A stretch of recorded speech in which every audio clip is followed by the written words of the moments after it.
remember, folks, that the Indiana Jones Spielberg wanted is doing Blue Bloods. All right. Yes, He's doing, although Jeff Conaway swore, he's passed away, that right after he was Kaneki in Grease, Spielberg had him up at his house for cake, he said, and told him he'd be great for the part. So Conaway went to his grave telling people in private, I don't know what he said publicly about it, but he always told me that he was in the running for that. I mean, probably, no, let's just say he thought he was in the running. He was probably in the conversation at some point. Because there is no topping Ford's performance. He was so perfect for that role. He fit so well into that role. And let's be honest, it was a movie. I remember going to the movie, not having any idea what this thing was going to be about. I didn't even see a trailer. I was so young, So I went to the drive-in, and kids, Google that if you don't know what I'm talking about. I went to the drive-in to see it, which has to be a horrible experience thinking back, right? Because you just had that speaker box, and now you go into a theater, and the whole thing blows you through the back wall. But I went to the drive-in with my family.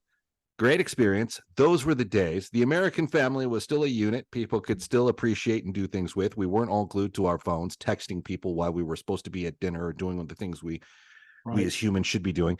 I'm sitting at the drive-in, looking through the front windshield, listening to this crazy speaker box pipe this music in as this guy approaches this little gold idol and has this bag of sand and does the swap where he grabs it, puts the sand down, and thinks he's got all the booby traps tricked, and then makes a bolt for it. And I'm watching this going, wow.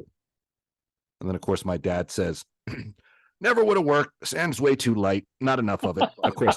But, but for me, up until, of course, the commentary from my father, I'm like watching, going, what, like just the whole like Inca technology that blow darts are going to come at you and you got to, run. And then what's his name? Dr. Octopus or whatever, Doc Ock is speared by the other trap because of the sunlight, like these, and and you start thinking, and you go out into the wilderness, right? And you start building these traps in your neighborhood. I'm surprised none of my neighbors were killed after that movie came out, because we all went into the woods. We had a forest around us, and we started building all kinds of Inca traps and tricks. And you think like the Incas get together in their little archaeology or their little architectural meeting and say, this is the way the temple will go. We'll have a pit here. We'll have sunlight there. Anyone who's not an Inca and in on this will be killed. You don't get to worship this gold idol unless you're Inca and they're all. And if you get in, you're not getting out, because we're going to put this big ball up here and it'll